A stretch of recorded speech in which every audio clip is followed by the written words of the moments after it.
دوستان و همراهان گرامی، درود خدمت همه شما. خوش آمدید به درس دیگری از کتاب American English File 3 ویرایش سوم. و امروز بچه ها یونیت 2 رو با هم دیگه آغاز خواهیم کرد. پارت A و عنوان درسمون هم هست، میبینید spending money. و همونطور که دارید میبینید برای اسکرین در قسمت گرامر مقایسه بین present perfect یا زمان حال کامل و simple past یعنی گذشته ساده خواهیم داشت. در قسمت vocabulary واژگان مربوط به money یا پول رو یاد خواهیم گرفت و در قسمت pronunciation هم تلفظ O و OR رو با هم دیگه بررسی خواهیم کرد. به این part 1 vocabulary money گفته که take the money quiz in teams. این کویز پول رو گفته انجام بدید. چند تا سکه بچه ها به ما داده، عکس چند تا سکه رو بهمون داده از نمبر 1 تا نمبر 8. گفته که تشخیص بدید اینها متعلق به کدوم یکی از کشورهایی هستش که دارید در اینجا میبینید. آره دیگه بگیم واحد پول در واقع. کارنسی کدوم کشور هست. من بخونم تایتل سوال رو. گفته match the coins to 8 of the countries below. گفته این سکه ها رو مچ کنید به 8 کشوری که این زیر گفته شده. What currency are they? چه کارنسی هستن؟ What currency do the other two countries use? 8 تا کوین داریم بچه و 10 تا کشور. حالا 2 تا از کشورها رو که اینجا اسمشو آورده واحد پولش رو نذاشته. خب حالا ما باید تشخیص بدیم که یعنی بگیم که واحد پول اون 2 تا کشورها چی هست.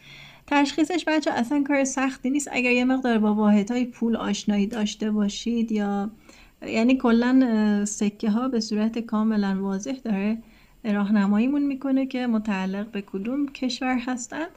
نمبر 1 بچه نگاه کنید از اسپلینگش، از این حروف الفبتی که اینجا دارید میبینید کاملا مشخصه که خب این سکه متعلق به روسیه هست، راشا، و واحد پولشون هم روبل هست. حالا به انگلیسی تلفظش میشه روبل.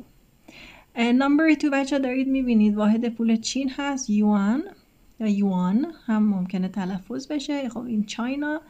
نمبر 3 ژاپن هست بچه ها که واحد پولشون هم ین هست. نمبر 5 بچه ها ببینید این پایین خودش واحد پول رو اومده گفته زلوتی که متعلق به کشور لهستان هست، پولند. بریم بعدی. نمبر 5 ریل بچه ها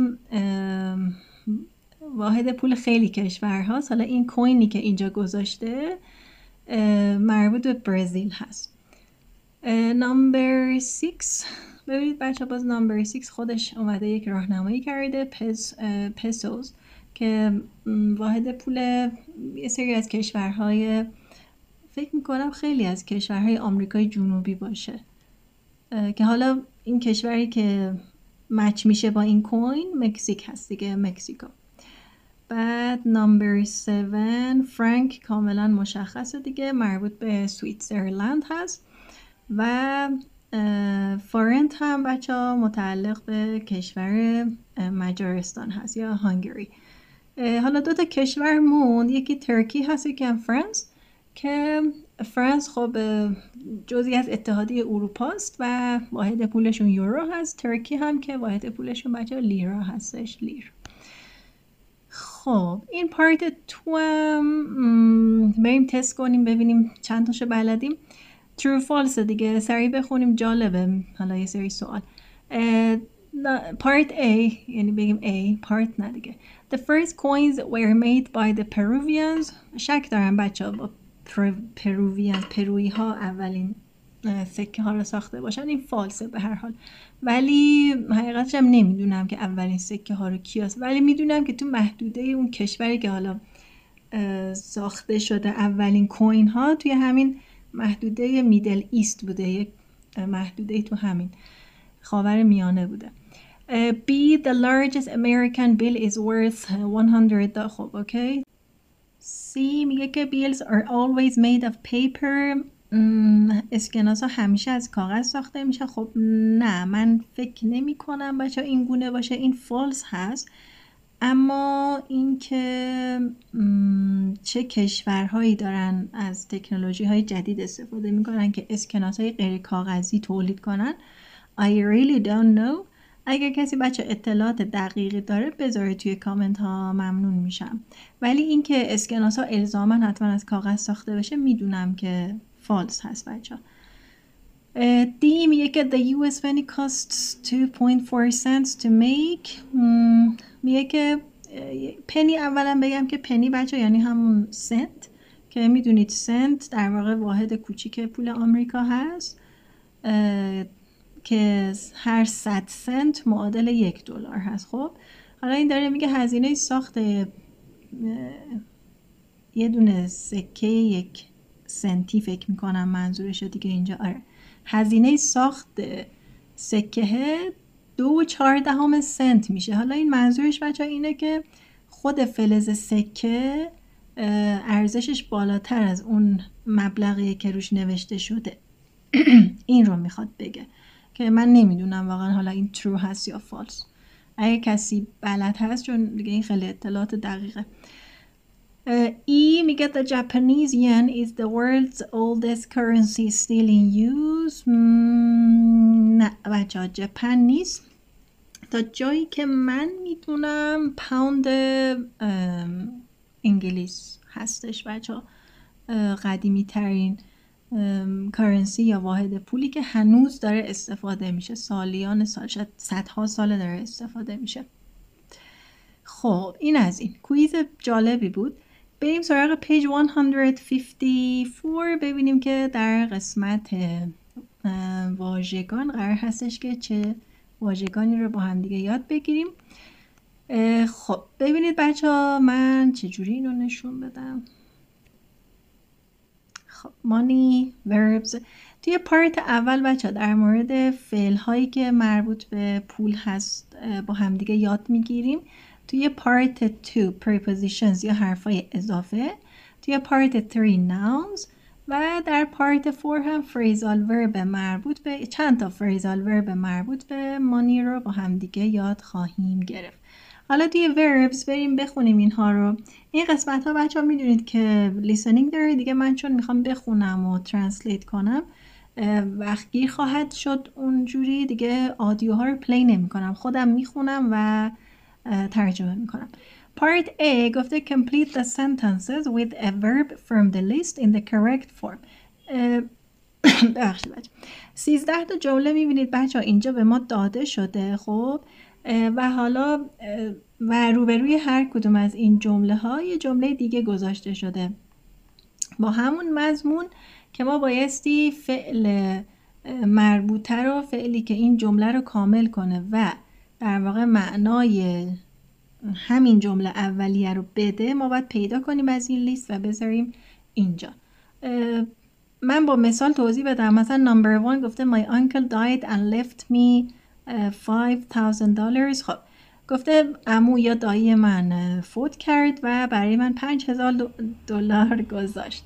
حالا یه فعلی رو ما باید از این لیست انتخاب بکنیم که هم این جمله ها رو کامل بکنه، هم در واقع مفهومی باشد، معنایی باشد از همین جمله اول، که حالا فعلی که خود کتاب استفاده کرده inherit هست، یعنی به ارث بردن.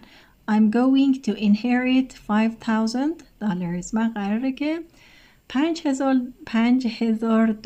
رو به ارث ببرم، به هم ارث برسه $5,000. خب به این صورت هست. حالا اول فعلا رو بخونم. be worth یعنی بچه ها ارزش داشتن. borrow این قسمت هایی که underline شده بچه ها پارت های استرسی واژه هست که باید اونجاها رو محکم تر تلفظ کنیم. borrow یعنی قرض گرفتن. can't afford یعنی اینکه توانایی پرداخت یه چیزی رو نداشته باشیم، can't afford رو میتونیم استفاده کنیم. charge یعنی charge بچه اینجا به معنی درخواست پول. حالا توی کانتکست براتون توضیح میدم. cost یعنی ارزش داشتن. earn یعنی به دست آوردن. inherit یعنی به ارث بردن. چه چرا دیگه اینجا underline نشده، فقط afford اومده underline کرده. باز اینجا بچه واژه inherit میبینید underline نشده، حالا به خاطر اینکه احتمالاً خط خورده و میبینید استرس روی herit هست inherit. خب باز اینجا underline کرده. invest یعنی سرمایه گذاری کردن، lend یعنی قرض دادن، با borrow بچه ها متضادن این دوتا. او یعنی بگیم که مدیون بودن به کسی، مقروض بودن به کسی، مقروض بودن. raise اینجا raise بچه یعنی جمع آوری، حالا توی کانتکست بهتون میگم raise money، مثلا گفته برای چریتی داریم raise money میکنیم. این سوال چندمشه؟ آره مال نمبر 13. save یعنی ذخیره کردن یا پسنداز کردن. waste هم که یعنی هدر دادن. خب حالا نمبر 1 رو که اون موقع خوندم و توضیح دادم، امیدوارم بچه اینجوری که نشوندم خیلی ریز نباشه خطه براتون و امیدوارم که کتاب رو داشته باشید خودتون. خب نمبر 2 میگه I put some money aside every week for my next vacation. میگه من put aside یعنی کنار گذاشتن. put some money aside یعنی مقداری پول رو کنار میذارم هر هفته for my next vacation، برای تعطیلات بعدی پول میذارم کنار. خب این میشه save بچه. I save money every week. من هر هفته پول پسنداز میکنم، ذخیره میکنم. Number 3 my brother promised to give me $50. خب he promised to کدوم واژه بچه به معنی give هست اینجا؟ lend دیگه. he promised to lend me $50. بعد بریم number 4 I need to ask my mom to give me $200. اینجا میگه از مادرم نیاز دارم که بذارید تحت لفظی ترجمه کنم. من نیاز دارم که درخواست کنم از مادرم که به هم $20 بده. I need to borrow اینه بچه قرض گرفتن. I need to borrow $20 from my mom. خب Number 5 I often spend money on stupid things. میگه من اغلب پولم رو خرج چیزای بی خودی میکنم. I often waste money یعنی پولم رو هدر میدم. waste money. Number 6 I don't have enough money to buy that car. میگه من پول کافی ندارم که اون ماشین رو بخرم. I can't afford to buy that car. نمیتونم هزینه خرید اون ماشین رو جور کنم. خب Number 7 I usually have to pay the mechanic $400 to fix my car. میگه من معمولا مجبورم پرداخت کنم $400 به مکانیک برای اینکه ماشینم رو تعمیر کنه. The mechanic این charge میشه بچه. charges me $400 یعنی مکانیک از من چقدر درخواست میکنه؟ $400. خب بریم شماره 8. اینجا میبینید من بچه یه مقدار سرعتم رو آوردم پایین توی پارت های جایی که دارم تمرینی حل میکنم اینا، چون بچه ها توی کتاب 2 خیلی یه چند تا یعنی کامنت گرفتم که یه مقدار سرعتتون رو توی مثلا این تمرین ها و اینا بیارید پایین. به این دلیل هست حالا من تلاش میکنم یه مقدار با سرعت پایین تری بخونم بخش تمرین ها، جاهایی که بایستی یه واژه‌ای گذاشته بشه، تمرینی حل بشه. خب نمبر چند بودیم؟ 8 بودیم دیگه. yes. These shoes are very expensive. میگه این کفش ها خیلی گرون هستن. They are $200. $200. they کدوم فعل بچه به نظر شما میشه؟ من میگم cost میشه. آره دیگه cost. آره. They cost $200. Number 9 Jim gave me $100. Jim gave me $100. I haven't paid him back yet. میگه جیم به من $100 داده، من هنوز بهش پس ندادم. I owe Jim $100. اوکی.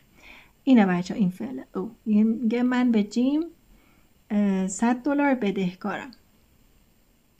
Number 10, I want to put money in a bank account. It'll give me 5% interest. میگه من میخوام دارم دنبال واژه پرژن میگم پولمو بذارم. I want to put money پول بذارم توی یک حساب بانکی، به من 5% سود میده. خب I want to invest میشه دیگه بچه های invest. اینم آره دیگه به نوعی دارم فکر میکنم ببینم اگه پول بذاریم توی بانک و بخوایم سودش رو برداشت کنیم، اینم یه نوع سرمایه گذاری میشه دیگه. Yes, that's okay. خب بریم سراغ number 11. I work in a supermarket. They pay me month. خب درآمدش رو داره میگه دیگه بچه. I earn $1,800 a month. میگه من در میارم درآمدم $1,800 در ماه. Number 12, I could sell my house for about $350,000. خب my house این میگه ارزش خونه من انقدر دیگه. این میشه بچه ها. این بی رو بچه ها دقت داشته باشین. بذارین من اینو نشونتون بدم. این بی worth حالا به صورت بی اینجا آورده ها. خب ولی وقتی میخواین توی جمله استفاده کنید باید صرف بشه متناسب با اون سابجکتتون. حالا اینجا مثلا سابجکت ما هاوسه، سوم شخص دیگه. My house is worth about انقدر دلار. $350,000. میگه خونه من ارزشش انقدره. خب number 13, we need to get people to give money to build a new hospital. میگه نیاز داریم که از افراد بخوایم که به هم پول بدن برای ساخت یک بیمارستان جدید. We want to raise money for the new hospital. ما میخوایم که پول جمع کنیم برای بیمارستان جدید. خب بریم قسمت prepositions، حرفای اضافه. Part A گفته complete the prepositions column with a word from the list. یک لیستی از حرفای اضافه گفته. by, for رو گفته دوبار استفاده خواهید کرد. from, in, into, on, to. خب number 1. بذارید اینو میخواین مقدار بزرگترش کنم، امیدوارم واضح باشه براتون. Number 1, would you like to pay pay cash or by credit card؟ میگه شما تمایل دارید که یا میخواید که نقدی پرداخت کنید یا با کردیت کارت پرداخت کنید. پس pay ببینید بچه همینا رو اینجا الان یاد بگیرید. pay by credit card به صورت اعتباری میگه میخواید پرداخت کنید یا نقدی پرداخت کنید. Number 2, I paid for the dinner last night. فرق 1 و 2 بچه چیه به نظر شما؟ pay by credit card. اوکی. paid حالا برای یک چیزی که میخواین هزینه بدین، پولی بدین. paid for the dinner.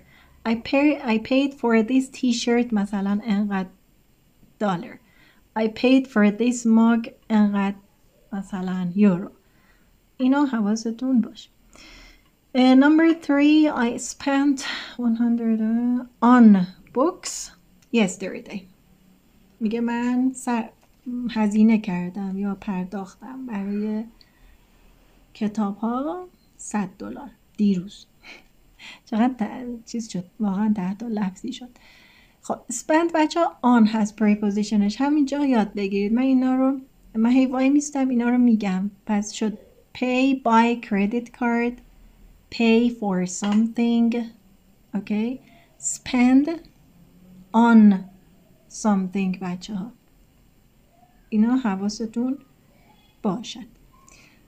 خب number 4 my uncle invested all his money in real estate. invest in. اوکی invest in.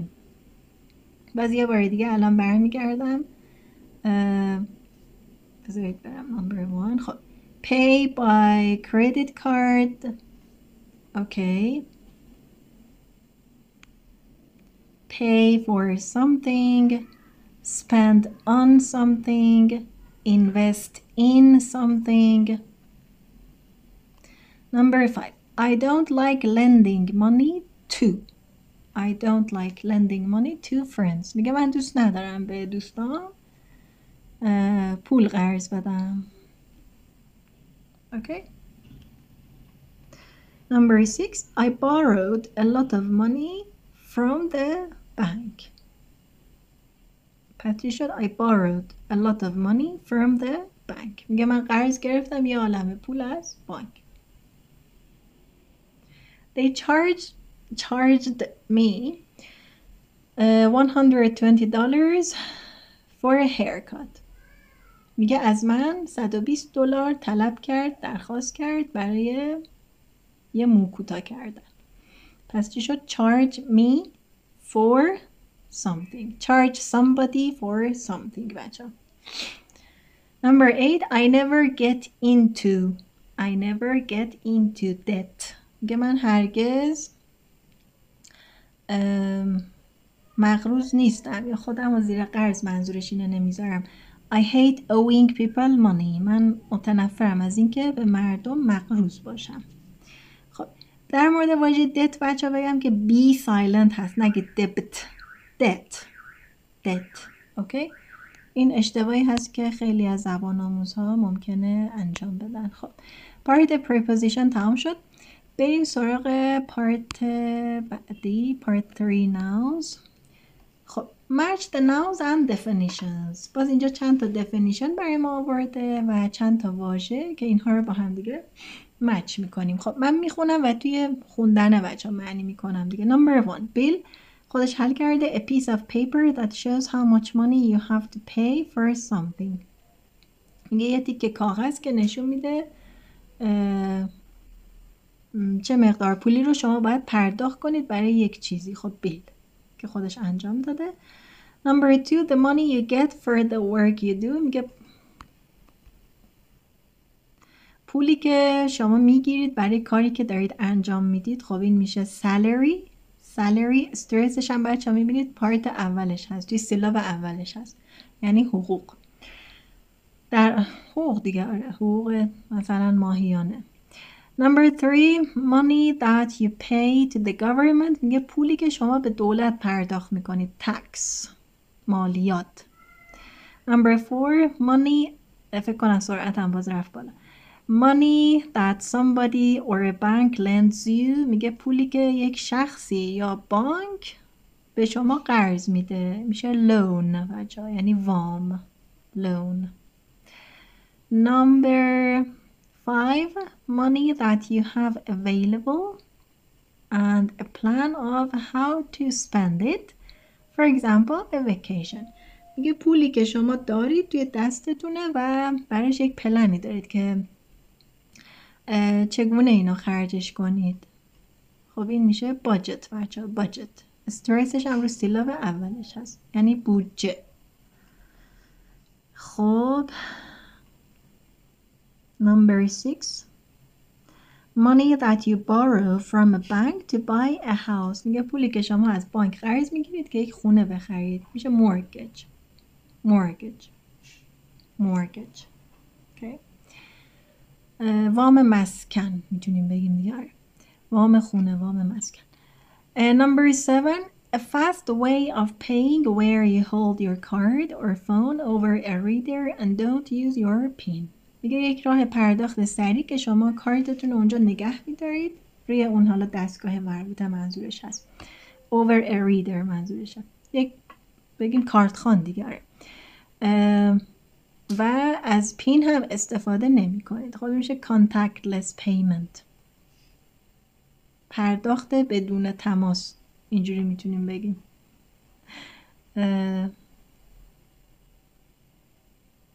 البته معادله دارم فکر می‌کنم به معادلی که گفتم. منظورش اینه که شما فقط بچه کارت رو مقابل اون دستگاهه حالا کارت خونه میگیرید دیگه، مثلا پینی وارد نمی‌کنید دیگه، میشه کانتکتلس. Number 8, money that you pay to a company and then they pay if you are sick or injured or if you lose or break something. خب میگه پولی که شما پرداخت میکنید به یک شرکتی و بعدش اونها به شما پرداخت میکنن اگر شما مریض بشید یا آسیبی ببینید یا از دست بدید یک چیزی رو، break something یه چیزی رو بشکن، منظورش آسیب بزنید به یه چیزی. خب این میشه insurance دیگه بچه، یعنی بیمه. ببینید واژه‌شو تلفظش هم سیلاب دومش هست، insurance بیمه. اوکی این از این. بریم حالا پارت phrasal verbs، فعل های چند بخشی. Complete the phrasal verbs with a word from the list. 4 تا واژه اینجا به ما داده و باید این phrasal verb ها رو کامل کنیم باهاش. خب I took out $200 from an ATM. I took out بچه میگه بیرون کشیدم از یک ATM $200. حالا این ترجمه تحت لفظیشه، توی فارسی میگیم برداشتم، $200 برداشتم. حالا بعضی مواقع هم این واژه بیرون یعنی پول از حساب کشیدم بیرون دیگه، اینم شنیدم که استفاده میشه. Number 2, when can you pay me جای خالی the money I lent you. pay me back بچه میگه کی میتونیم پولی که من بهت قرض دادم رو بهم پس بدی. pay me back. Number 3, فعل 3 رو بچه یاد بگیرید، یه فعل بسیار خوب هست. live off. I have to live off my parents while I'm in college. live off بچه خود واژه live off یعنی phrasal verb live off یعنی که از لحاظ مالی، حالا اینجا منظورش مالی هستی، وابسته کسی باشی. ببینید بچه بعدش دیگه هیچ preposition دیگه نمیاد. live off somebody مستقیم. live off my parents, live off my husband, live off my uncle یعنی وابستم از لحاظ مالی به اون شخص. میگه من مجبورم با پول والدینم زندگی کنم دیگه، به اونها تکیه کنم به نوعی زمانی که توی کالج هستم. Number 4, it's difficult for me and my wife to live on only one salary. میگه برای من و همسرم سخته که فقط با یه دونه حقوق بخوایم زندگی کنیم. اوکی اینم از بخش واژگان. برگردیم صفحه 16. اوکی بچه ها برگشتیم page 16 و رسیدیم به پارت pronunciation و speaking. میخوایم توی این پارت pronunciation ببینیم که حروف O و حرف O و حروف OR در یک واژه چه صداهایی رو میتونن داشته باشن. با پارت A شروع میکنیم. گفته can you think of 3 words that rhyme with money. گفته 3 تا واژه رو که هم آهنگ باشن با واژه مانی رو میتونید بگید یا نه. خب number 1, 2, 3 رو میخونیم و انجام میدیم و این واژه های هم آهنگ با مانی رو پیدا میکنیم. Number 1, the weekend is going to be hot and sunny. Number 2, somebody who makes you laugh is funny. Number 3, would you like jam or honey on your toast. پس چی شد بچه؟ money, sunny, funny, honey. اوکی؟ اینم از واژگان هم آهنگ. و اما در پارت B گفته look at some words with the letter O. به این واژه هایی که حرف O رو دارد نگاه کنید. Put them in the correct column. قرارشون بدین توی این ستون درستش. خب یه چیزی رو بچه در مورد قوانین pronunciation در زبان انگلیسی بگم بهتون، چون از من سوال شده بارها و بارها. ببینید در مورد قوانین pronunciation در زبان انگلیسی ما نمیتونیم قطع به یقین بگیم این قانون 100% هست. شاید یه سری قوانین ریزی بتونیم در بیاریم از توی این pronunciation ها، اما خیلی جاها همون قانون هم نقض میشه.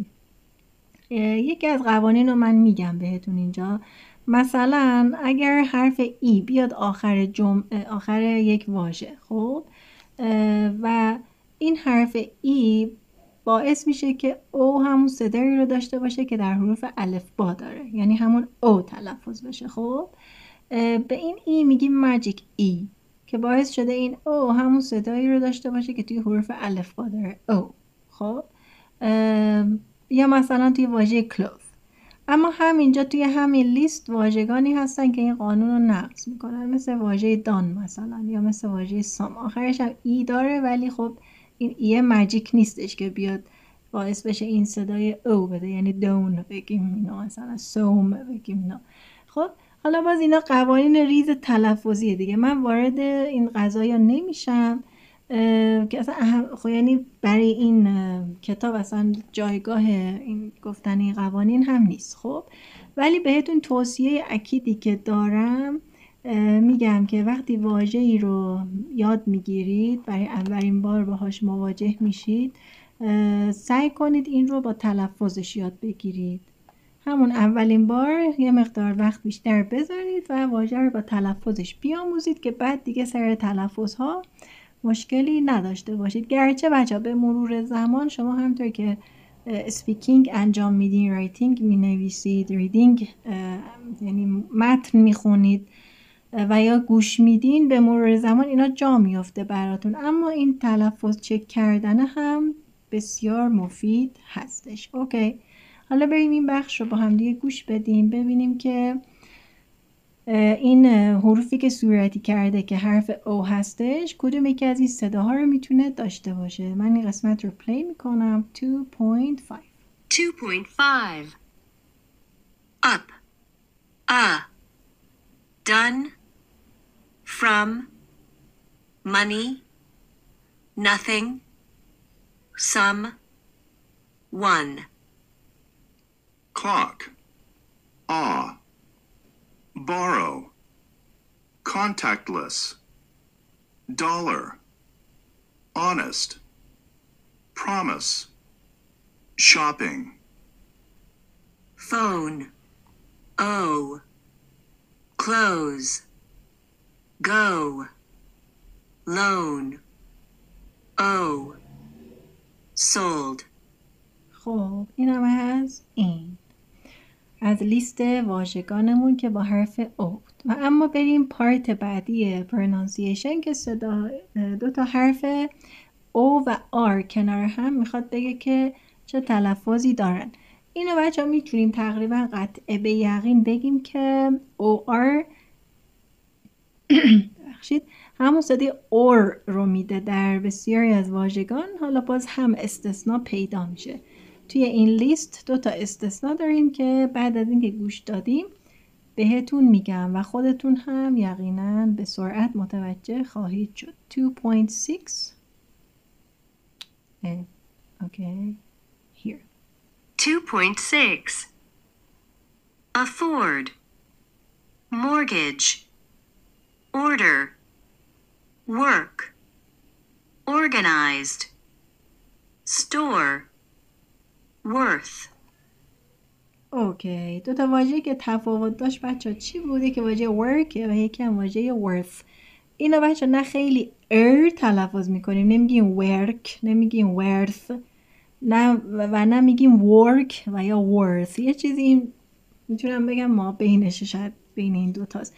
و چون ما این صدا رو توی زبان پارسی نداریم یکم تولیدش برامون سخته، اما با تمرین و گوش دادن حل میشه. work، worth، world. afford و اینا هم که دیگه آسونه به نظر من، یعنی براتون بسیار راحت خواهد بود. afford، mortgage، order، organize، store، horse مثلا. خب این هم از بخش پرونانسیشن. بریم سراغ بخش ریدینگ. بچه توی این ریدینگ خیلی واژگان خوبی داریم. من قبل از اینکه شروع کنیم به خوندن این واژه ها رو لیست میکنم میگم بهتون.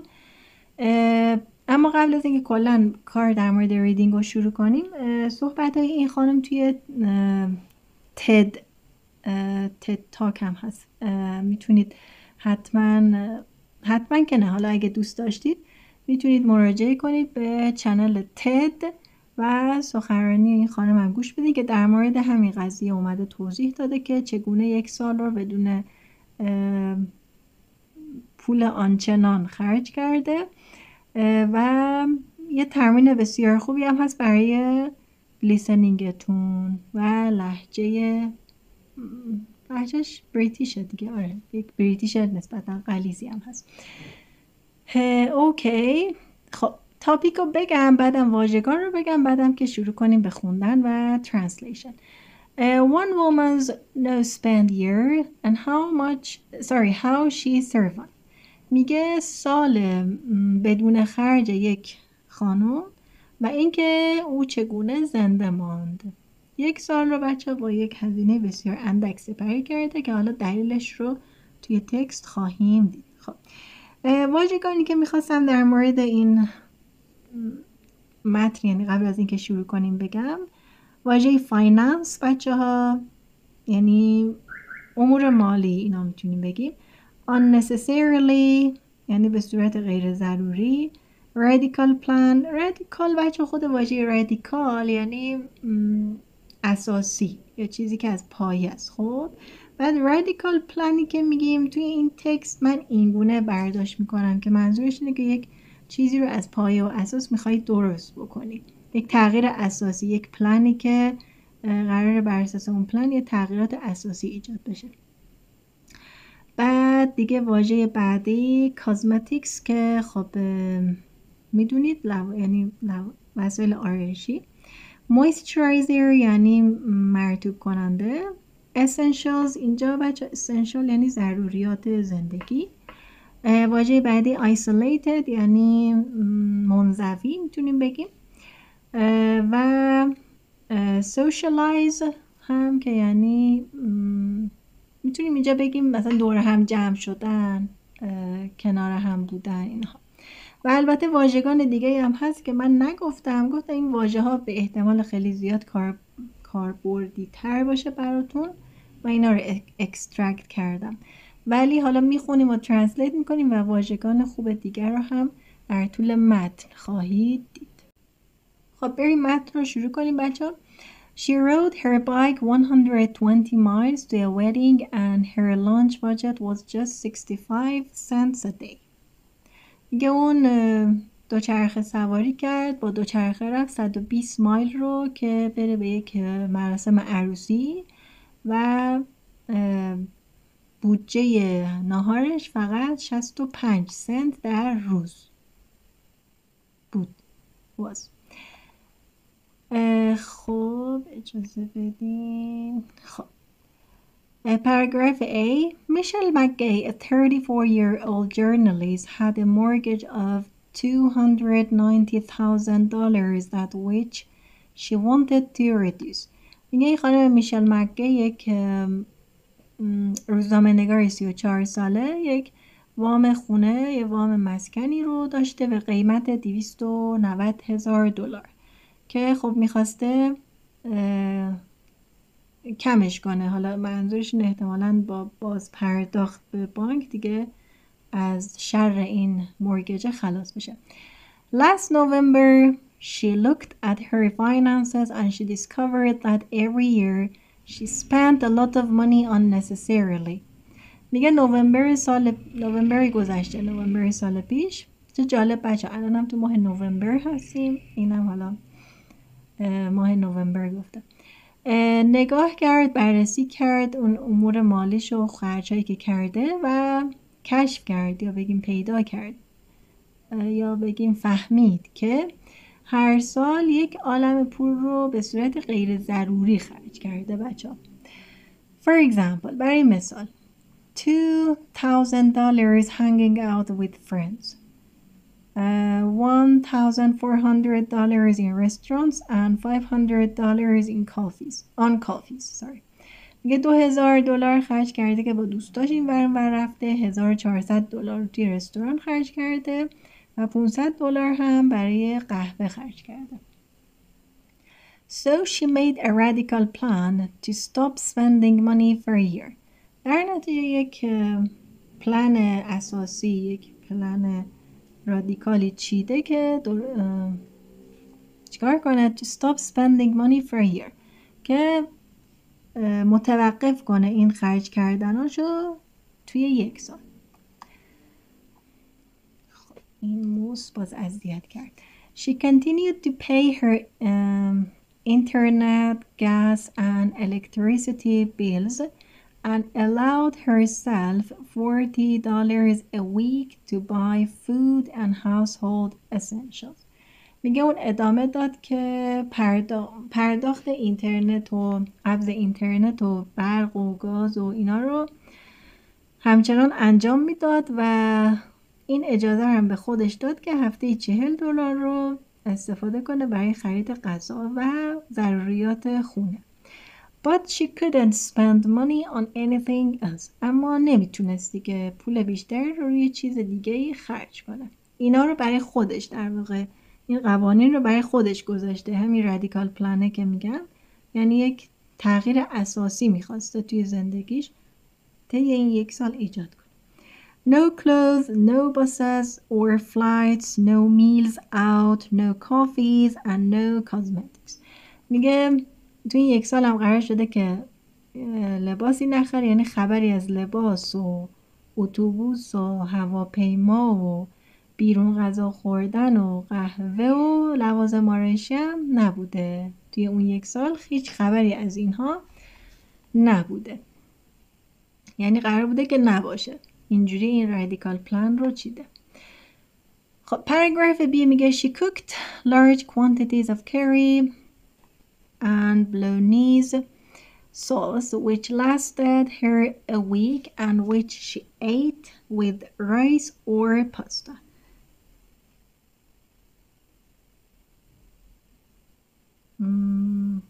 درست خوندم؟ بذارید اینو دوباره بخونم. یکم بچه to be honest حواسم پرت یه چیزی شد. I'm so sorry. این پارت بی رو دوباره بخونم.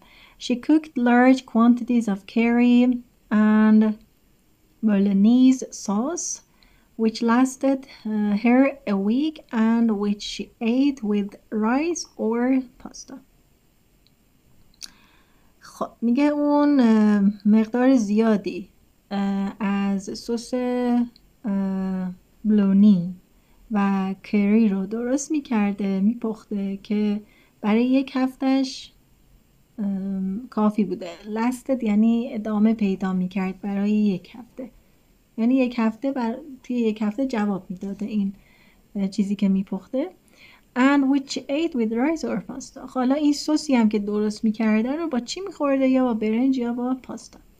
it was cheap and healthy. میگه این غذایی که حالا این غذاهایی که اینجا توصیفش کرد ارزون و سالم بوده. but also really boring. اما خیلی هم دیگه خسته کننده و حوصله سربر بوده.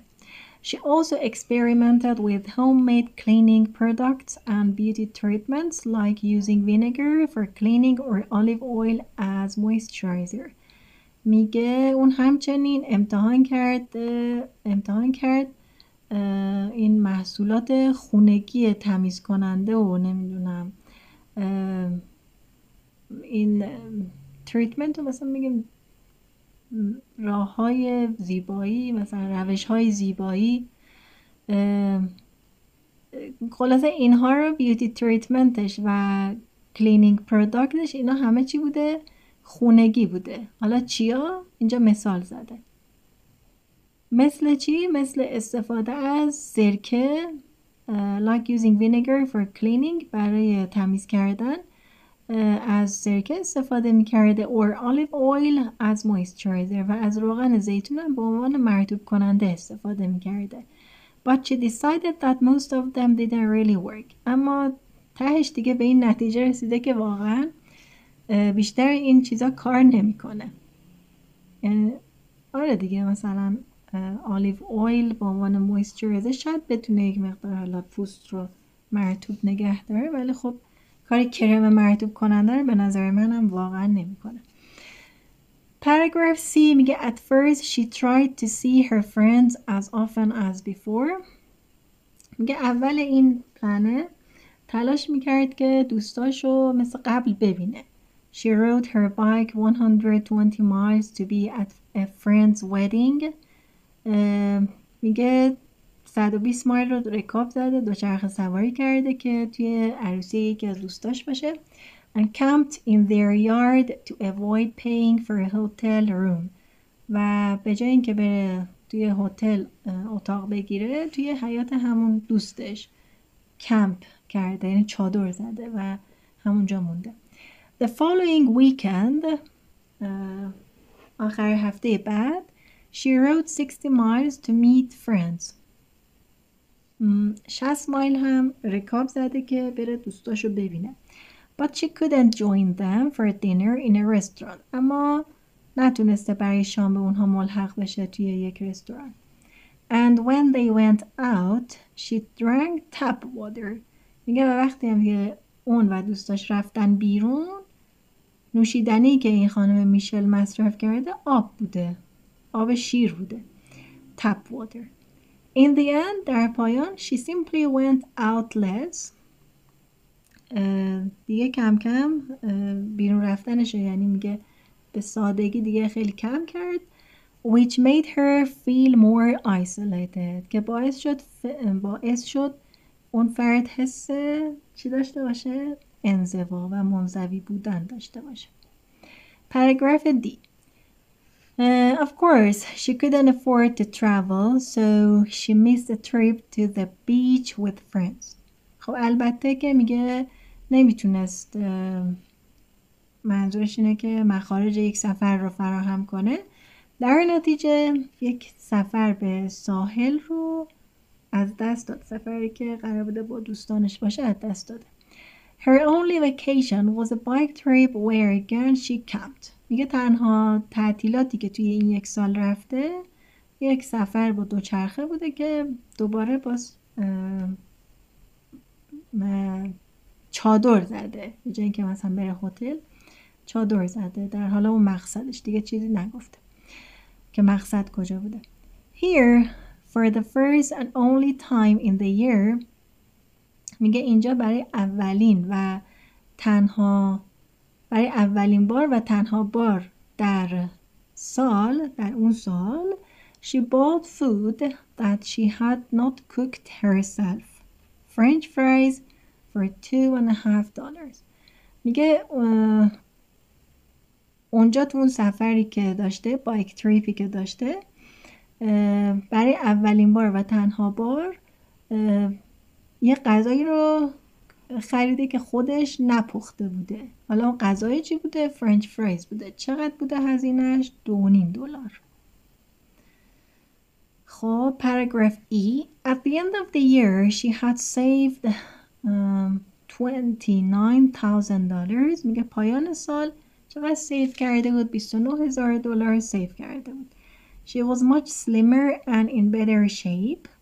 میگه لاغرتر شده بود و بدنش روی فرم اومده بود. Over the year she had ridden her bike 6,500 miles. میگه تو اون سال اینو توضیح داده. حالا چرا توی better shape بوده؟ به خاطر اینکه اون سال در طول اون سال 6,500 مایل رکاب زده. به همین دلیل بوده که سلیمر یعنی لاغرتر شده و بدنش روی فرم اومده. She says she now feels freer and happier because she appreciates the simple things in life. اون میگه که الان حس آزادی و شادی بیشتری داره چون که تحسین میکنه چیزهای ساده رو توی زندگی. She also gained confidence and a sense of adventure. و همچنین توی اون سال اعتماد به نفس به دست آورده و یک حس ماجراجویی هم درش چی شده؟ زنده شده.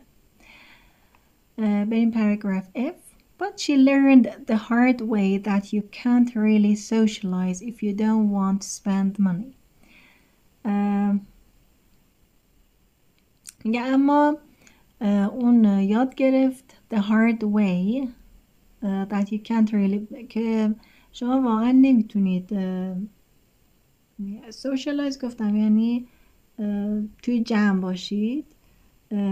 If you don't want to spend money اگر نخواهید پولی خرج کنید واقعا نمیتونید دور هم باشید، با دوستانتون باشید. اینطوری سادهش کنید. The evening after her year-long challenge ended. میگه اون شبی که اون چالش 1 سالش به پایان رسید. She celebrated من نشون بدم She celebrated by treating her friends to a night out. میگه این پایان اون سال رو جشن گرفته با مهمون کردن دوستاش به یک بیرون رفتن شب. But she has not gone back to her past spending habits. میگه اون برنگشته به عادتهای خرج کردن گذشتش. بعد از اون 1 سال دیگه به اون عادتهای سابقش میگه برنگشته. She occasionally pays to socialize and go on vacation. میگه گهگاهی پول پرداخت میکنه. برای چی؟ برای اینکه دور هم جمع بشه و با دوستاش یعنی جمع بشه و یا بره به تعطیلات. She has even taken a taxi. اون همچنین تاکسی گرفته. But after buying some new clothes and some perfume, she insists, I have absolutely no interest in buying anything else. میگه اما بعد از خرید چند تا لباس جدید و عطر تاکید میکنه که من دیگه یقینا علاقه‌ای به خرید هیچ چیزی ندارم. و پاراگراف جی میگه که So what's her key tip for those who want to save? میگه نکته کلیدی این خانم برای اونهایی که میخوان پس انداز کنن چیه؟ الان این تیپ رو یعنی همین نکته رو توصیه رو اومده توی کوتیشن مارک گذاشته. Whenever you open your wallet میگه وقتی که کیف پولتون رو باز میکنید think about whether what you are buying is something you need or something you want. میگه فکر کنید به این که آیا اون چیزی که دارید میخرید چیزیه که نیاز دارید یا چیزیه که میخواید. We all say I need to buy this. هممون میگیم که من اینو نیاز دارم. Most of the time بیشتر مواقع we want to buy it. ما فقط میخوایم که اون چیز رو بخریم. یعنی واقعا احتیاجمون نیست. حالا اینا همه توصیه های این خانم است و از اینجا تا اینجا. Maybe we don't know the difference between needing something and wanting something anymore. شاید ما دیگه تفاوت احتیاج داشتن به یه چیزی و یا خواستن یه چیزی رو دیگه نمیدونیم. خلاصه کلامش اینه که میگه وقتی میخواید پول خرج کنید ببینید اون چیزی رو که دارید برش پول خرج میکنید واقعا لازم دارید یا فقط میخواید که بخرید دیگه. هم خب این هم تمرین هاشو که اسکیپ میکنیم دیگه خودتون انجام بدید بچه ها. و اما بخش پایانی این صفحه compound nouns هست بچه ها، یعنی اسامی مرکب. اسامی مرکب چیه؟ بخونیم ببینیم چیه. Compound nouns are two nouns together where the first noun describes a second one. For example, credit card. میگه اسامی مرکب اسامی هستن که از 2 تا اسم تشکیل شدن. معمولا 2 اسم است. خب روی کتاب هم همینه گفته دیگه. جایی که اون اسم اولیه توصیف میکنه اسم دومیه رو. مثل چی؟ مثل credit card. یعنی چی توصیف میکنه بچه؟ کارت خب یعنی کارت. چه کارتی؟ کردیت کارت، مثلا دبیت کارت یا مثلا الکترونیک کارت. این واژه اولیه میاد واژه دومیه رو توصیف میکنه. و حالا میگه توی این compound noun the stress is usually on the first noun. معمولا هم استرس روی چیه؟ روی واژه اول هست. حالا گفته که این واژگانی که اینجا گفته read the information about compound nouns then search the text, underline 6 compound nouns that begin with the words in the circle. گفته بخونید این اطلاعاتی که خوندیم، بعد سرچ کنید تکست رو، تکستی که الان با هم خوندیم، و underline کنید 6 تا اسم مرکب رو underline کنید که شروع میشه با این واژگانی که تو این دایره است. اوکی که الان خوندیم البته همه رو، ولی خب من میگم بهتون. olive oil بود، electricity بیل بود دیگه نه. کلینینگ اینجا بود بچه، چی بود؟ ناش homemade cleaning products. بعد بایک رایدینگ بود، بایک تریپ بود، چی بود؟ بایک کنم بایک تریپ بود که گفت بازم کمپ زده. آره بایک تریپ یعنی سفر با دوچرخه. بعد دیگه چی بود؟ چه واژگانی داره؟ بیوتی هم با تریتمنت اومده بود دیگه نه. ایناش بیوتی تریتمنتس پلوراله ساری. بعد دیگه چی؟ تپ هم که تپ واتر بود دیگه، گفت با دوستاش رفته بیرون نوشیدنی که خورده تپ واتر بوده. ناش She drank tap water. اوکی اینم از compound nouns. خب این بخشم رسی بچه بگم بهتون در مورد would هستش. بچه‌هایی که از کتاب قبلی هستن همراه این چنل، در مورد would بچه اونجا خوندیم که شرطی نوع دوم بود که would رو چه زمانی استفاده می‌کردیم. یه چیزی که imaginary هست و احتمال اتفاق افتادنش بسیار پایینه. حالا اینجا شرطی توضیح نداده اومده، ولی در مورد would گفته چی؟ would رو چه زمانی استفاده می‌کنی؟ برای imaginary situations، برای مواقع اینکه داریم یه چیزی رو تصور می‌کنیم. We use would to talk about imaginary situations. For example, to save money, I'd spend less on clothes and I'd cook for myself at home. این چیزی که داره فعلا تصورشو میکنه، یعنی دلیل نمیشه که الزاماً شاید بخواد این کار رو انجام بده. فعلا داره یه چیزی رو تصور میکنه. میگه برای اینکه پول ذخیره کنم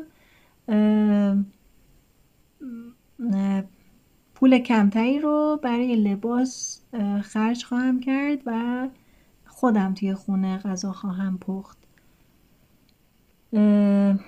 حالا این سوالا رو هم بگم بهتون که پاسخ بدید به عنوان یک تمرین در خونه. Could you do what Michelle did؟ میگه کاری که میشل انجام داد رو شما هم میتونید انجام بدید به نظر خودتون. What would you spend less on؟